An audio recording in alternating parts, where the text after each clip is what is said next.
Napakahalaga ho na malaman nating lahat that God has a purpose for each and every one of us. Bilang anak ng Diyos, bilang isang Kristiyano, we don't just respond to the call of duty, parang laro lang. We are responding to the call of God. Dahil may pagtawag ang Panginoon, at dahil alam po natin na may layunin ng Panginoon sa lahat ng mga pangyayari sa ating buhay, kung tayo man ay tawagin ng Panginoon at tayo man ay lumakad sa plano at layunin ng Panginoon, bilang mga anak ng Diyos, bilang parte ng iisang simbahan, nais nating magampanan natin ang lahat ng ito. Napakahalaga nito mga kapatid sapagkat importante na bawat isang Kristiyano, nare-realize po natin yung purpose na meron tayo sa ating buhay. I've been asked many times, Pastor, bakit po ba mahalaga ng isang Kristiyano, alam niya ang kanyang purpose. At paulit-ulit ko pong pinapaalala mga kapatid, napakahalaga ng isang Kristiyano, alam niya ang kanyang purpose para alam mo din kung ano ang hindi mo purpose. And once you realize your purpose, once you realize kung ano ang layunin, kung bakit tayo ay nilikha at inalaw ng Panginoon na mag-exist at mamuhay sa mundong ito, you are dangerous to hell. Napakadelikado natin sa impyerno kapag alam natin ang layunin kung bakit tayo inilagay ng Panginoon kung saan man tayo nilagay ng Panginoon ngayon. Ang gusto ni Satanas, labanan natin ang purpose ng Panginoon sa ating buhay. Ang gusto ni Satanas, labanan natin yung pagtawag ng Panginoon sa ating buhay. Pero ang nais naman ng Panginoon, lakaran mo, sundin mo, at tahakin mo ang mga layunin ng Panginoon sa iyong buhay. Kaya nga sinabi po ni Apostle Paul mismo sa Romans chapter 12 verse 2, do not conform to the pattern of this world, but be transformed by the renewing of your mind. Bakit sinabi ito ni Apostle Paul? Kasi ang mundo may pattern. At hindi tayo tinawag para sundin, para gampanan, para tahakin yung pattern ng mundo, kundi meron kang kakaibang layunin. Merong purpose ang Panginoon kung bakit kanya nilikha. May layunin ng Panginoon kung bakit tayo ay buhay pa. Ilagay nyo nga po sa chat yan, may layunin ng Panginoon sa aking buhay. Everybody say, purpose. Amen? Can you please put this in the chat? Purpose, capital letter lahat. Alam niyo mga kapatid, this is interesting, ano? Purpose is a big word. Laking salita. Although, yung purpose so mga kapatid ay hindi naman, kukunti lang naman ang letra niyan, at hindi naman siya ganun kahabang salita. But for me, purpose is a big word. Why? Because purpose by definition, ang ibig sabihin ng purpose, it is the original intent of the Creator. Kung ano ang original na intention, original na layunin na nag-create sa atin, yun po ang ating purpose. Ibig sabihin, kung ang purpose ko pala ay ang original intent ng Diyos sa aking buhay, I should stop pursuing position, title, riches, or wealth and start pursuing the purposes of God in my life. Ibig sabihin pala, kung ang purpose ko ay ang original intent ng Panginoon sa akin, dapat pala hindi ako position-minded. Dapat pala ako ay laging purpose-minded kasi ang laman ng aking kaisipan at ang tinatakbo ng aking buhay ay ang laging purpose ng Panginoon sa atin. Ibig sabihin, God created us with a purpose and God created us for a purpose. May layunin ng Panginoon kung bakit niya tayo nilikha. Kaya nga po ang sabi ng Proverbs chapter 19 verse 21, there are many plans in the man's heart, but it is the Lord's purpose that will prevail. Lahat tayo may layunin. Lahat tayo may plano sa ating buhay. Pero lagi natin tatandaan, kagustuhan lamang po ng Panginoon ang laging mananaig. Ibig sabihin, may plano ka, may purpose ang Panginoon. At kailangan mo maunawaan, mas importante ang purpose kesa sa iyong plano. Mas powerful ang purpose kesa sa iyong plano. Mas angat ang purpose mo kesa sa iyong mga plano. Alam nyo, marami sa atin, marami tayong plano sa buhay. Marami tayong pangarap sa ating buhay. Raise hand emoji nga po, itaas nyo nga po ang inyong kamay sa chat kung kayo po ay may mga pangarap At may mga plano sa ating buhay. Nako, iba nga dyan, merong 5-year plan, meron tayong 10 years plan. Lahat po tayo, hindi tayo nauubusan ng plano, mga kapatid, at hindi tayo nauubusan ng pangarap. Pero ang interesting lang naman sa akin, madalas nababagabag tayo kung anong kurso ang ating kukunin. Madalas nababagabag tayo anong karir ba ang aking tatahakin.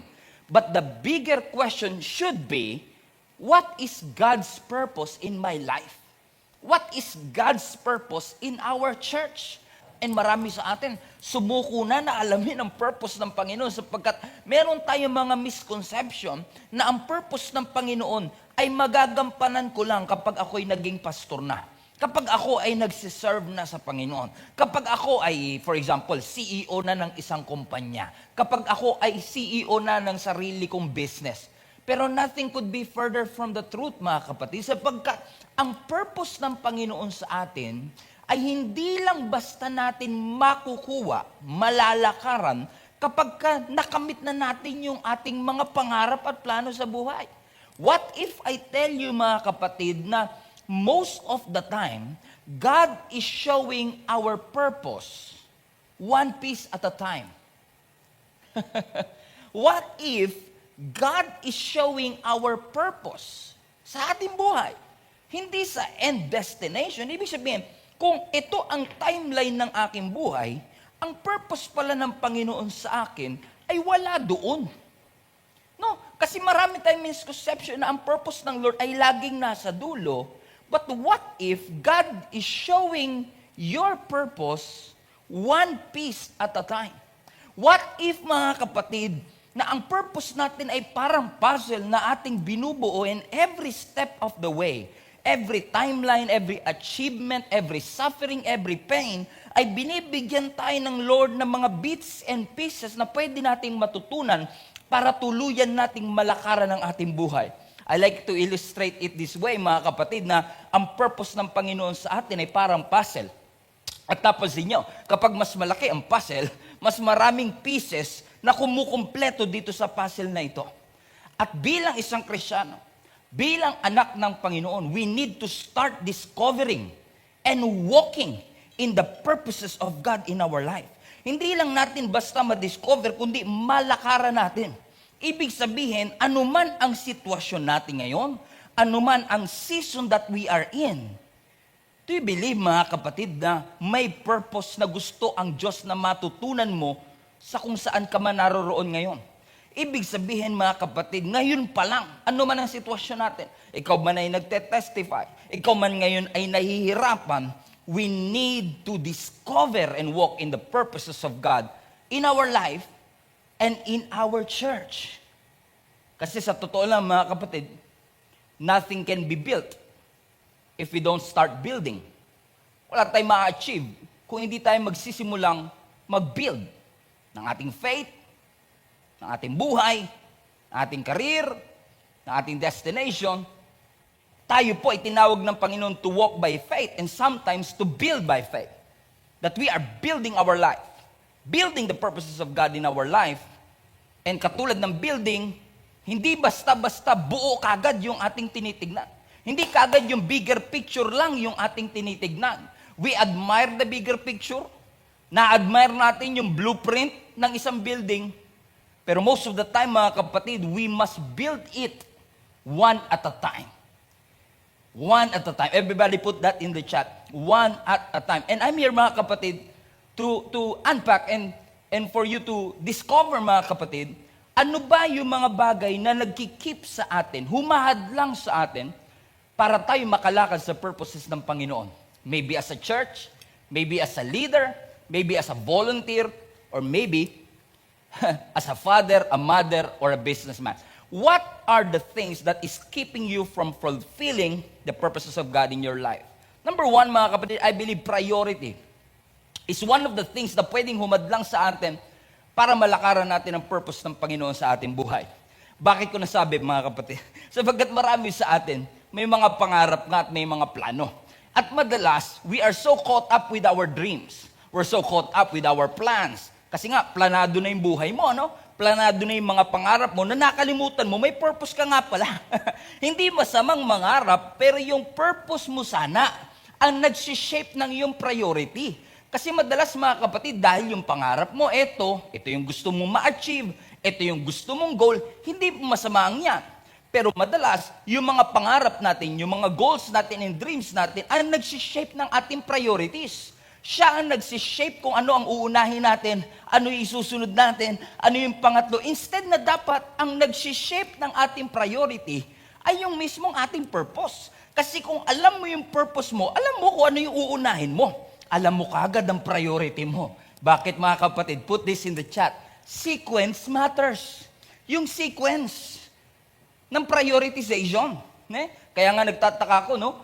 Ginagamit ng priorities. Pero kung talagang priority mo nga yan, number 1 lang yan, ano? Pero ganun sa buhay eh. If we really want to walk in the purposes of God in our life, we have to be very sure kung ano nga ba ang ating priority. Parang butones ng polo. Kapag mali kaagad yung unang butones mo, sira na kaagad lahat. Ibig sabihin, kung ano yung nauuna, kung ano yung tamang sequence, napakahalaga nito. Because the sequence of your priorities matters. Kung meron kang 3 o 4 o 5 mga bagay na pinaprioridad, juggle, yung para bang hindi mo alam, ano uunahin ko, yung ministry ba, si Lord ba, asawa ko ba, jowa ko ba, illegal pa yan ha. Hindi mo alam kung ano uunahin mo, but the sequence of that priority. Sino ba ang dapat mauna? Napakahalaga niyan mga kapatid. The order of your priority matters kasi kapag mali ang order ng priority, hindi mo talaga malalakaran ang purpose ng Panginoon sa iyong buhay. Bakit mga kapatid? Kasi ganito yan, ano? Pag tama ang sequence, pag tama ang order ng priority, kahit pa maliliit lang ang progress, sigurado malaki impact niyan. Oo, basta tama ang sequence. Pero once na nagkamali ka ng sequence at nauna mo yung hindi mo dapat inuna, delikado ka talaga dyan. At hindi talaga natin malalakaran ng purpose ng Panginoon sapagkat mag-aaksaya lang tayo ng oras. Kailangan yung first, yun ang maging beginning. Kung ano yung dapat number 1, yun ang dapat nating simulan. Sabi nga nila, lahat ng journey nagsisimula saan? Sa first step. Lahat ng love story madalas nagsisimula saan? Sa first chat. Kung ano yung unang, lahat ng graduation, lahat ng diploma nagsisimula saan? Sa first class. Sa unang klase. Yung kanta, saan siya nagsisimula? Sa first note. Yung preaching, saan siya nagsisimula? Sa first word. Ibig sabihin, lahat siya nagsisimula. Anong inuna mo? Lahat ng miracle, saan nagsisimula? Sa first prayer. So ang question, gusto mo ba na yung buhay mong magulo ay magkaroon ng kaayusan? Gusto mo ba na yung mess magkaroon ng message? Kailangan mga kapatid, you have to start fixing your priorities. Lagi ko naririnig to sa mga pastor na nagsakripisyo para po marating natin ang kung saan man tayo naroon na talagang minsan na ipaprioritize nila, no? Nagigive up nila yung kanilang businesses, nagigive up nila yung career nila, and minsan ipantutos to sa ganito, pero inuna muna sa ganito para makatulong. Kasi para sa kanila, napakahalaga yung order of priority. Maliwanag sa kanila na ang una sa kanila ay ang ating Panginoon. Ganon din tayo mga kapatid. Madalas tayo, sumusuko tayo, naiiyak tayo, humihinto tayo kapag magulo na ang sitwasyon. Pastor, pag magulo na ang sitwasyon, di ko na alam kung ano uunahin. Pag yung problema, nagkasunod-sunod na, paano ko pa malalaman kung ano ipaprioritize ko? Paano pa ako magtatays? Hirap na nga kami sa buhay. Paano pa ako magsiserve? Busy nga ako sa aking trabaho. Kaya napakahalaga mga kapatid na alam mo ang priority mo. Kasi kapag alam mo ang priority mo, malalakaran mo ang purpose mo. Hindi ka talaga makakapaglingkod sa Panginoon kapag di mo alam ang priority mo. Hindi ka talaga makakapagbigay ng tithes kapag hindi mo alam ang priority mo. Napakahalaga ng sequence. Napakahalaga ng order of our priority. Na kahit gaano ka messy, kahit gaano ko gulo, nagsabay-sabay, nagpatong-patong, tignan nyo ang creation. Ang sabi ng scripture, in the beginning, God created the heavens and the earth. And the earth was without form, messy. And the earth was without shape. And then God said, no, nagpadala ba ang Panginoon sa messy? Nagpadala ba ang Panginoon sa chaos? No. Alam ng Diyos ang unang priority. And then God said, let there be light. Nakita niyo mga kapatid, alam ng Diyos, no, na hindi tayo dapat nagpapahinto. Gaano man ka masalimuot ng ating buhay, do not give up in a mess. Amen? Yan po ay isang piraso lang ng pinagdadaanan natin para po malakaran natin ang purpose ng Panginoon sa atin. Do not give up in the pieces.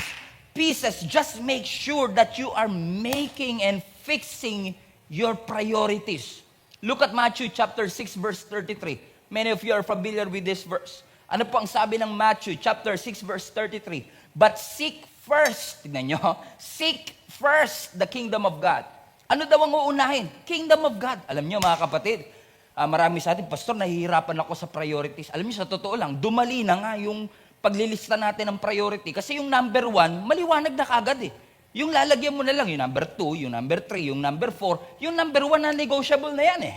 Ano ang sabi ng Matthew 6:33? Seek first the kingdom of God and His righteousness, and all these things, lahat ng nasa listahan, will be added unto you. Therefore, do not worry about tomorrow, for tomorrow will worry about its own things. Sufficient na para sa isang araw ang sarili nitong trouble. Ano ang sinasabi ng Panginoon sa atin kapag sinabi niyang seek first the kingdom of God? Na all these things. Ano yung all these things? Yung pagkain, inaalala mo. Lahat yan idadagdag ng Panginoon. Gustong i-emphasize ng Panginoon sa atin mga kapatid, na hindi lahat ng bagay sa buhay natin pare-pareho ang value. Correct? Hindi. Kasi kung pare-pareho value, wala nang sequence yan. Kung pare-pareho ang value, wala na yung order. Sabi ko nga sa inyo, dumali na nga yung listahan, kasi nga, alam na natin yung number 1. Imagine niyo to ha, kung ang Diyos ay hindi Diyos ng order. Kung ang Diyos ay hindi Diyos ng sequence. Anong araw nilikha ang tao? Day 6. Anong araw nilikha ang liwanag? Day 1. Let there be light. Imagine niyo, kung create muna ang tao, nauna yung tao na day 6, kesa yung oxygen, kesa yung light. Kasi nga walang order eh. Sabi ni Lord, kasi kung ano na maisipan natin, okay na lang. Pero hindi, alam ng Diyos ang order na hindi tayo mabubuhay kung wala munang inayos ang Panginoon sa day 1, day 2, day 3, day 4, day 5. Nung nakita ng Lord, okay, settled na ang lahat. Then day 6. Nakita nyo, may order. May sequence. Merong priority. And tayo mga kapatid, kung i-apply natin yan sa ating buhay, kung i-apply mo yan sa purpose ng buhay mo, marami sa atin nangangarap, gusto ko maging milyonaryo. Marami sa atin nangangarap, gusto ko maging pastor. Maganda po yan. Maganda po na tayo nangangarap na magampanan ito, maging successful, magkaroon ng financial freedom.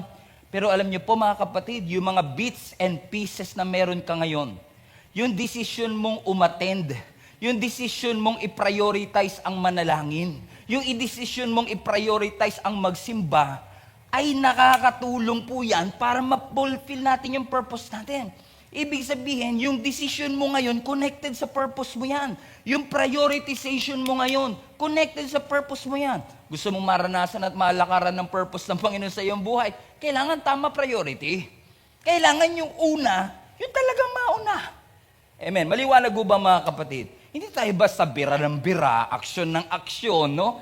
Decision ng decision. Amen. Natuto na po tayo dyan. Sabi nga ng binabasa kong article, every action has a reaction. Kapag kumilos ka, kapag may ginawa, lagi may kasunod na reaction yan. At ganun din sa ating buhay, no?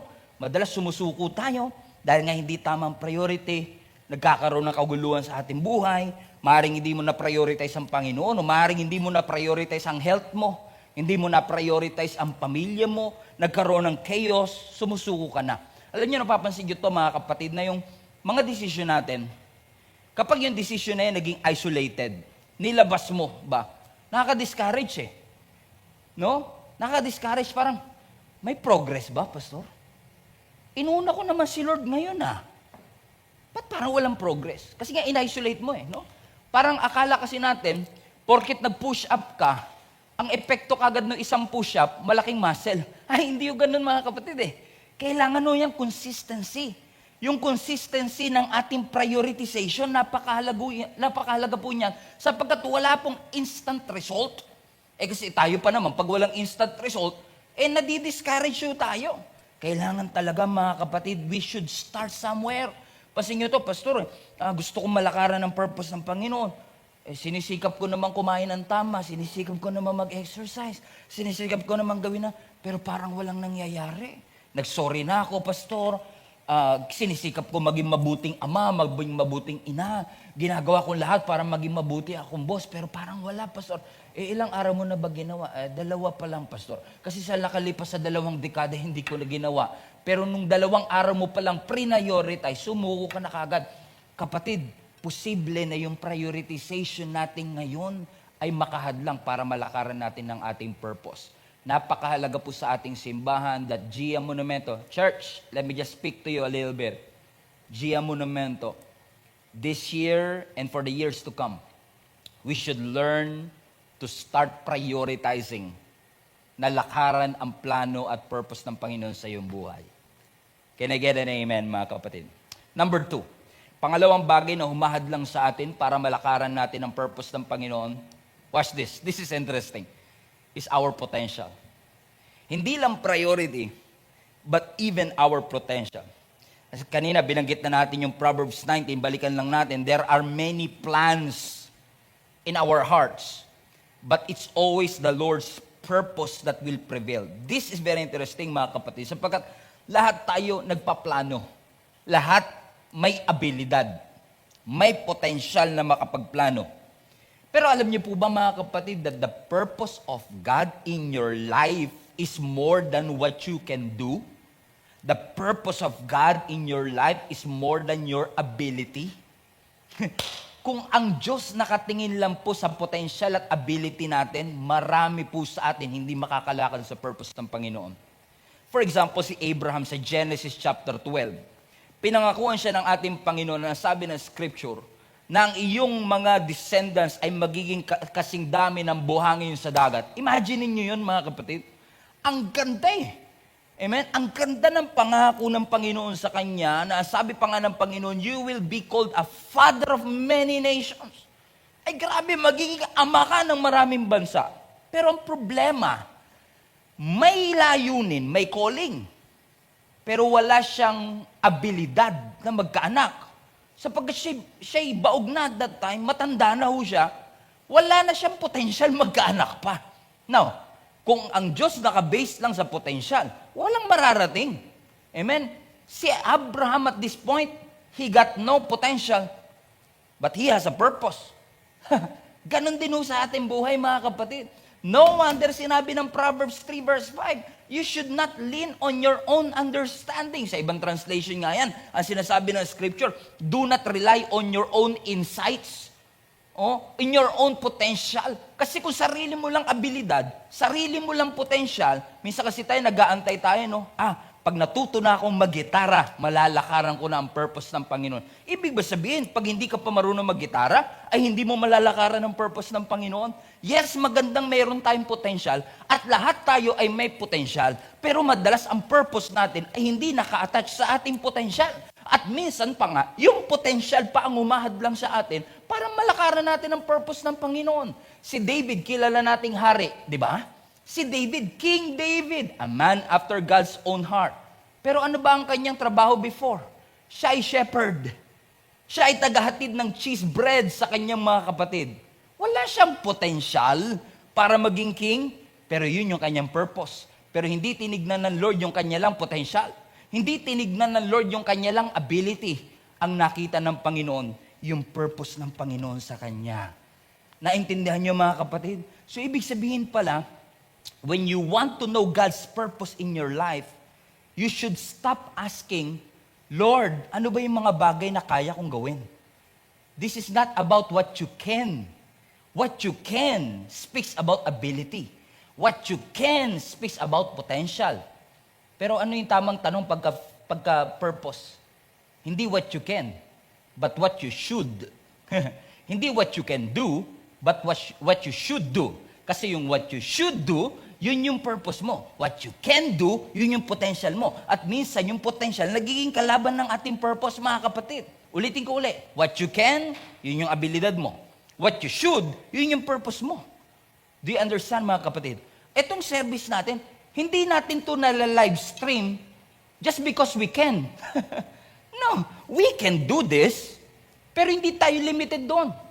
We believe that in this season, we should do this to reach out as many people as possible.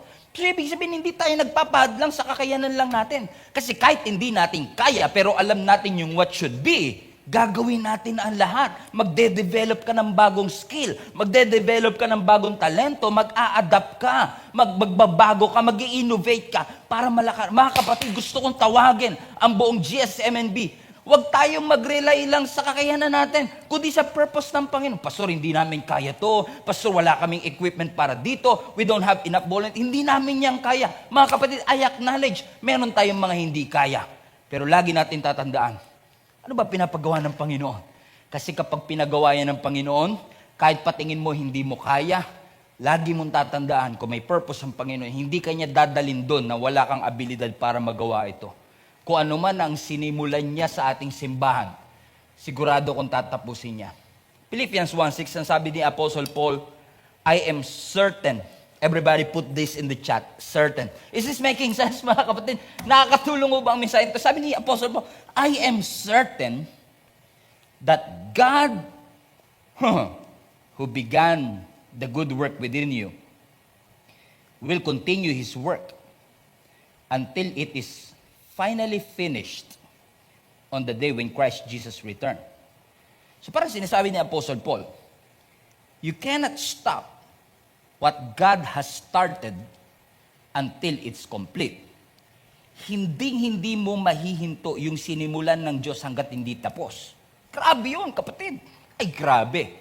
At ang mas nagpagrabe pa sa verse na ito, sinabi ni Apostle Paul, I am certain.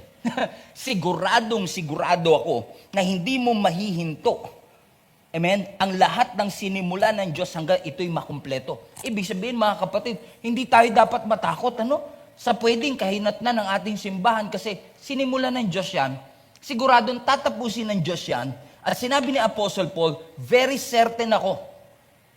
In essence, kung i-apply natin sa konteksto ng ating pinag-aaralan, tingin mo man wala kang kakayanan, tingin mo man wala kang potensyal, tingin mo man wala kang ability, He who began a good work in your life shall put it into completion.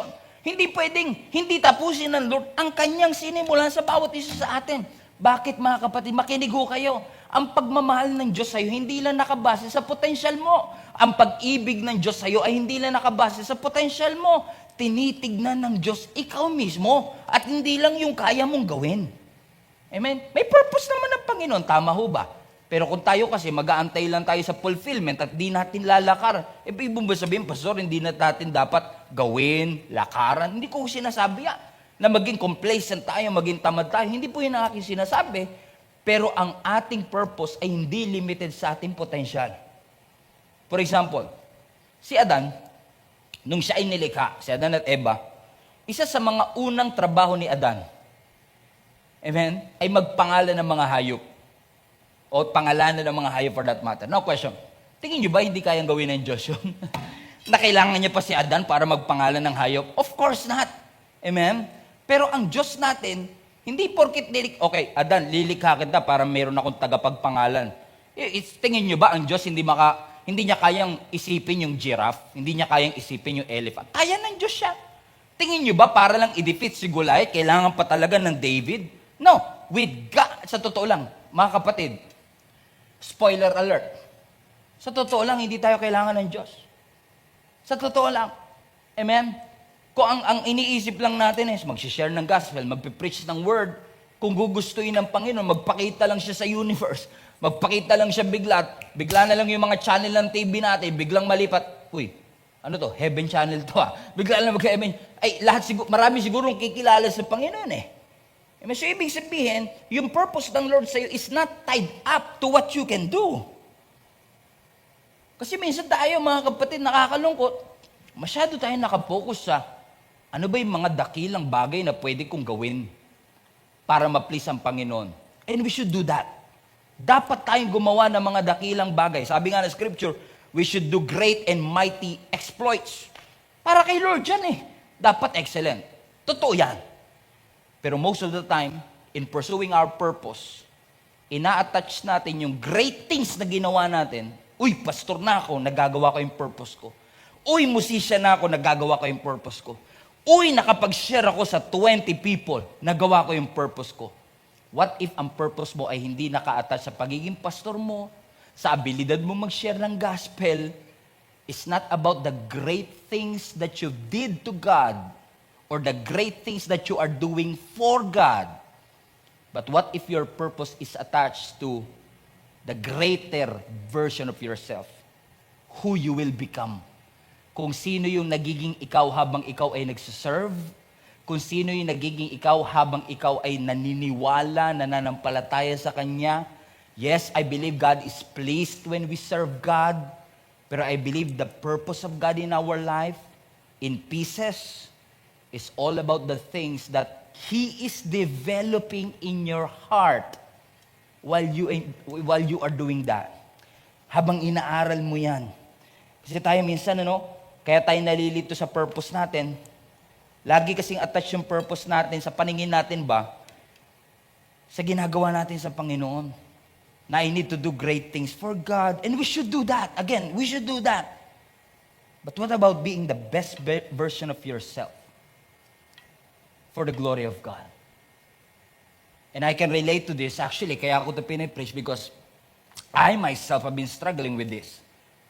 And for years, I thought na kapag ginawa ko ito, lalo ako, I'm a hands-on leader. As much as possible, I want to learn kung paano ginagawa yung sa tech, paano yung worship team. Kaya ang dami kong ministry na salita. Kahit dancer po, pinasok ko, mga kapatid. Because as much as possible, as a leader, I want to understand. Kasi kapag naiintindihan ko yung hirap ng mga volunteer, mas na-appreciate ko eh. And katulad ni Mary and Martha, si Jesus, nung pumasok siya sa bahay ni Mary and Martha, si Martha yung doer, siya yung naghahanda, and walang masama sa pagiging doer. Pero saan na-please ang Panginoon? Dun sa listener. So God is not just pleased with what we can do, but who we are becoming. Because when you sit at the feet of Jesus, may nade-develop sa iyo. Amen? So ang question ko mga kapatid, hindi masamang tayo ay gumawa. Hindi masamang i-express natin yung ating paglilingkod at ma-develop natin yung potential na meron tayo as a Christian. Pero ang tanong ko lang, in everything that you do, who you are becoming? In everything that you do, who are you becoming? Because your purpose, I believe, is not attached to what you can do. I believe it is attached to who you are anointed to do. Mga bagay na pinagawa sa iyo ng Panginoon, na binigyan ka ng Lord ng grace para magawa yan. Pastor, paano mo i-explain ang Philippians 4:13? Nasabi ng Bible, di ba, I can do all things. And by the way, this verse is one of the most abused verse. Pero if you look at the Amplified Version, I want to show it to you. I just came across this version in Philippians 4:13 in Amplified Version. It's very clear. Very, very, very, very suitable dito sa pinag-aaralan natin. Nasabi ng verse 13. Read it. Everybody read this. I can do all things. Ano yung all things? Which He has called me to do. So, i-empower ka ng Panginoon sa mga bagay na tinawag kanyang gawin through Him who strengthens and empowers me. Watch this. To fulfill His purpose. I am self-sufficient in Christ's sufficiency. I am ready for anything and equal to anything through Him who infuses me with inner strength and confident peace. And nothing wrong. Anong ibig sabihin nito mga kapatid?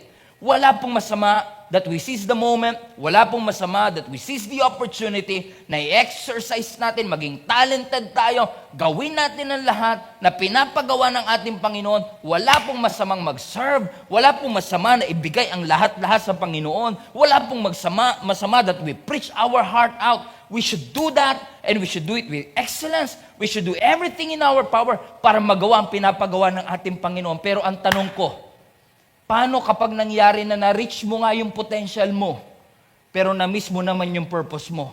Yun yung mahirap, kapatid.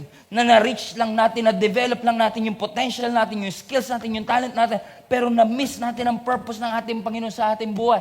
When God called you to do something, may assignment siya. Pero kapag purpose, alignment dapat. Gusto ng Lord maging align ka. The purpose of God in your life is not just about the assignments that you have, but the alignment that God has for you in your life. Meaning, mga kapatid, let me illustrate this. Meaning, every decision, every step of the way, everything that God has done in our life, as I've said, mga kapatid, what if sa buhay natin, may mga nilaglag ang Lord na mga fragments and pieces that God wants us to learn to help us to who we should become. Naalala ko sa buhay ko, I was born 1986. Just do the math ko, ilang taon na ako ngayon. And I started in the ministry year 2000. Noong year 2000, I became a percussionist of the church. I became a musician of the church. At nung ako'y naging musician na, akala ko nagagampanan ko yung purpose ng Panginoon sa aking buhay. Kasi finally, I was able to serve God. Finally, I was able na makatugtog sa gawain ng Panginoon. And then, noong 2004, I became the youth pastor of the church. So I was so happy. May progress ba mula doon? Kasi alam niyo mga kapatid, listen to me. Akala ko kasi noon, nung una, magagawa ko ang purpose ko kapag, asan ba yung purpose ko? Kapag naging pastor na ba ako? O kapag naging youth pastor ba ako? O kaya ang nagawa? But listen to me mga kapatid, watch this. Your purpose is not there. Your purpose is not there. Your purpose is not in that destination. Although I agree that we have this, sabihin na nating, fulfillment. Oh Lord, thank you. I've done everything in my power to do this in accordance to your will. Pero while I was a musician in year 2000, I'm doing something for God. And then in year 2004, I became the youth pastor of the church. Year 2013, I became the senior pastor of Jesus is Alive CMNB. Ibig ba sabihin, kung ito ang purpose ko ngayon, kasi ito yung aking ginagawa ngayon, sabi ko nga sa inyo, kung ang purpose mo nakata sa ginagawa mo, at ngayon ay pastor ka na, siguro nung 2000, iniisip ko, pag ako'y naging senior pastor na, kasi alam ko na kaagad noong year 2000, tinawag na ako maging pastor. Siguro dahil lagi naka-close stick ako noon. Nung Sunday school pa lang ako, tinawag akong pastor. Akala ko noon, pag naging pastor na ako, doon ko mapufulfill ang purpose ko. Kasi parang ang thinking ko, yung purpose ko ay attached sa ginagawa ko. Na kapag ako'y naging youth pastor na, kapag ako'y naging senior pastor na, pero kung dito ko palang malalakaran yung purpose ko, ibig ba sabihin yung mga pinagdaanan ko nung year 2000, nung year 2004, ay walang saysay? No, my friend. Because the purpose of God in your life is not attached to what you do. The purpose of God in your life is attached to who you are becoming. Ibig sabihin, what God is developing in your life, sa aking buhay, what God is developing in my life nung year 2000, yung tinuro niya sa akin, maaaring tinuruan niya akong maging humble, tinuruan niya akong maging faithful, tinuruan niya akong maging committed. God wants you, watch this, to pick up the pieces of that. And we should never take for granted the lessons that you will learn in the season that you are in. And because I've learned it, I passed the test, if you may. I developed something in my life. Maybe. Amen? Nakita ng Lord ang faithfulness sa ating buhay. Naging youth pastor ako at the age of 18 years old, 2004. And many of you have witnessed to that. Pero instead na magantay lang ako na magantay, I should look out for the pieces. I should look for something that I can learn. Natutunan ko maging humble. Natutunan ko yung humility. Natutunan ko magpasa. At nung ako'y naging pastor na, I should look for it. Hindi ako hinto dito na masabi ko, uy, nagagawa ko na yung purpose ko. Ay, nagawa ko na yung purpose ko. Okay na ako. Because the purpose is not where I am. The purpose is how I am becoming.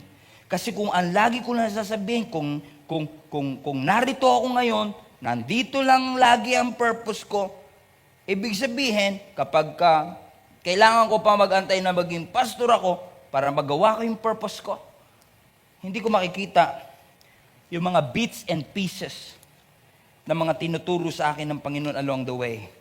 Nakuha ko to noong year 2000, nakuha ko to noong year 2004, nakuha ko to noong 2013. Along the way, I've experienced so many things. And I think the third and last, and I close with this, the last hindrance for us to walk in the purpose of God is in our life, it's not just the priority, not just the potential, but also the pain. Everybody say pain. Narealize ko kasi mga kapatid that the bigger the purpose, the bigger the calling, the harder our life gets. Pahirap ang buhay. I've learned through the years, mga kapatid, na may relationship ang pain at ang purpose. Imagine niyo to, no? Si Abraham, talaga pang inantay ng Lord na mag-edad siya ng 100 taon para magkaroon siya ng anak. Sabi ko nga kay Lord minsan, dati pa ito nung youth pastor pa ako, si Lord naman, no, ibibigay din pala, pinaabot pa ng 100 years. Pero na-realize ko, mga kapatid, yung 25 years of waiting, may mga pieces na kinuha si Abraham, may mga natutunan siya along the way. Kasi usually, ang purpose mo, watch this, usually our purpose is revealed. Pinapakita, our purpose is revealed in pieces. Akala ko kasi noon, kung ano yung purpose ko, maliwanag ko na kagad siya makikita, but I realize it's in the bits and pieces. So every pain is a piece. Every suffering is a piece. Every condemnation, every heartache, every brokenness, lahat siya. So ibig sabihin, the purpose is in the pain. The purpose is in the loss. The purpose is in the brokenness. And even the purpose is in my accomplishment. At kung hindi ko matututunan yung mga bagay na ito, kung hindi ko i-let go ang lahat ng mga painful experiences na ito at magpapatuloy ako, hindi ko makukuha yung mga, hindi ko matututunan. At lahat ng tinuturo sa akin ng ating Panginoon. E na-realize ko, mga kapatid, gaano man kasakit ang ating naranasan, gaano man kasakit ang ating pinagdaanan, isa sa mga bagay na tutunan ko, mga kapatid, ang painful experience, mananatiling painful until you realize the purpose of it. Hanggat hindi mo nakikita yung purpose ng pain, mananatiling masakit at patuloy kang sasaktan ng mga painful experiences na ito. Kasi madalas, mga kapatid, based sa story ni Joseph, based sa story ni David, based sa story ni Moses, and even Jesus Christ, usually, mga kapatid, ang purpose natin ay nakatago sa mga pain, sa mga experiences, sa mga suffering. Look at Joseph. Joseph was hated. They attempted to kill him. His own brothers sold him into slavery. Inakusahan siya ng rape, kinulong siya, kinalimutan siya. But all these things, nakagalitan siya, pinagtangkaan siyang patayin, binenta siya bilang alipin, inakusahan siya ng rape, kinulong siya, all of these things, mga kapatid, are pieces that are attached to His purpose. Hallelujah! Amen! Even the pain is attached to His purpose. Lahat yan, mga pira-piraso na ginagamit ng Panginoon na lahat ng bagay na ito ay attached sa iyong purpose. Tingin niyo si Moses, mga kapatid, na ginamit ng Lord to deliver the Israelites from Egypt to the promised land. Bakit kailangan si Moses ay magpunta pa mismo sa Egypt, lumaki sa Egypt, mag-aral sa Egypt, at alamin ang kultura ng Egypt? At nung siya'y nakapatay, umalis siya, pero binalik din siya ng Panginoon. Kasi yung mga pagkakataon na siya'y tinago, siya ay napulot, siya ay, lahat ng yun mga kapatid is bits and pieces. Lahat ng, kasi minsan tayo iniiyakan natin, Lord, ayoko na po, ang hirap na po, ayoko na po ito. And usually sa church, no? Kapag nagpipreach tayo, minsan sa church, pag nakikinig tayo ng preaching, it's all about doing, okay, what you should do in the pain. Kapag ikaw ay nasasaktan, ano ang kailangan mong gawin? Okay, you have to let it go. You have to forgive. Ikaw naman, let it go. Forgive. But you know what? If you want to discover your purpose, it's not just knowing what you will do in the pain, but what you will do with the pain. I'm gonna pick it up because all of these things are pieces. Mga kapatid, kung meron mang pain, meron mang hirap, hindi ka lang tinuturuan ng Lord na maging resilient. Ginagamit ng Lord ang lahat ng yun para ma-discover mo yung purpose mo. At kung iiwasan mo yung pain, may iiwasan mo yung purpose ng buhay mo sapagkat there are pieces of purpose in the pain. You have to seize the opportunity. You have to seize the moment. You have to make sure that you pick up the pieces of pain and suffering, the learnings, lahat ng bagay na tinuturo ng Panginoon sa atin. Everything that is in front of you. And I always say this, if you really want to do God's purpose in your life, gusto mo maging pastor, lahat ng bagay na ilagay ng Panginoon sa iyong kamay, huwag kang maging mapili. May opportunity, pulutin mo. Piraso yan ng mga purpose ng Lord sa buhay mo. Nahalala niyo yung Samaritan na tumulong dun sa binugbog at na hold up na half dead? The parable of the Great Samaritan. Yung priest, nasa harap niya na yung nakahandusay. Nasa harap niya na yung opportunity. Hindi niya sinis yung opportunity. Yung Levite, nasa harap niya na hindi niya girinab yung opportunity. Pero yung Great Samaritan, kung sino pa yung foreigner, siya yung nag-seize ng moment. He took that opportunity. And that's exactly what the Lord is telling to us, Gia Monumento. Lahat ng bagay na natutunan natin, pre-pandemic, pandemic season, and even post-pandemic, don't forget the pieces. Pulutin nyo lahat. Kuhanin nyo lahat, mga kapatid. Lahat ng mga purpose na yan. Bakit, mga kapatid? Ang sabi ng Genesis 50 verse 20, last verse, before we close. You intended to harm me, but God intended. Ano ibig sabihin ng God intended? God purposed it. God purposed it all for good. And He brought me to this position. Nakuha ko lahat. And God brought me to this position, so that I could save lives of many people. Ayun pala talaga yung purpose. Ibig sabihin, kung ang purpose niya talaga is to save the entire nation of Israel, buti, hindi aksidente na pinagdaanan niya yung nagalit yung kapatid niya. Hindi aksidente na siya ibinenta sa slavery. Hindi aksidente na siya nakulong. Hindi aksidente nakalimutan siya ng baker o ibig sabihin, mga kapatid, lahat ng yun, mga piraso ng purpose ng Panginoon sa kanyang buhay. Ano yun, na-realize ko nga sa buhay ko, no? Ang kinuha kong kurso nung college, IT. Natuto ko mag-videography. Hindi ko na-realize na yung mga pinag-aralan ko na yun, yung mga natutunan ko na yun, ginamit ng Lord kasi dadaan tayo sa pandemya at lahat ng learnings na yun nagamit natin para makapagpatuloy ang ating simbahan. Kung magpapatuloy ka lang na gawin ang pinapagawa ng Panginoon at hindi mo bibitawan ang lahat ng responsibilidad na inatang ng Panginoon sa iyo at titignan mo yan bilang mga piraso, mga kapatid, God will use all these pieces to bring you to your purpose. Just like Joseph, from pit to palace, from prison to promotion, nawala sa kanya ang lahat, pero hindi nawala ang Panginoon. And let's go back to our text. Ang sabi ng Romans chapter 8 verse 28. Basahin niya uli natin. I love this. Now, mas may intindihan na natin to ngayon. Ang sabi ng Romans 8:28, and we know, everybody read this, and we know that God causes all things, everything, to work together for the good of those who love Him, and are called according to His purpose. And we know that God causes everything to work together. Whew!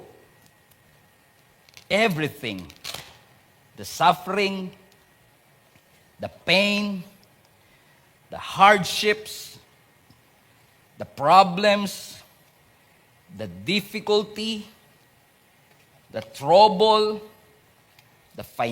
God work all things together. Yung mga experiences ko pala nung bata pa ako, God causes all these things to work together for the good of those. Whoa! Nahirapan pa ako dito sa last part. Whoa! God causes all things to work together for the good of those who love God. Lahat ng piraso na yun, lahat ng mga bagay na tinuro ng Lord sa puso ko. Ang cheesy, no? Lahat ng bagay na tinuro ng Lord sa puso ko. So, ibig sabihin, ang purpose ko ay wala lang sa destination. Ibig sabihin, nasaan man ako, may tinuro ang Panginoon sa akin, yun yung purpose na yan. Purpose in the pieces. Bawat piraso, may layunin. Bawat experience, merong tinuturo. Bawat mga experiences, merong inihahanda ang Panginoon sa atin. At magugulat ka na lang, hindi mo maintindihan, hindi mo makilala minsan ang sarili mo, hindi mo nga alam ba't mo yun ginagawa. Pero kapag pinagtagni mo ang lahat ng mga experiences, who you are is a result of these broken pieces na meron palang purpose ang Panginoon.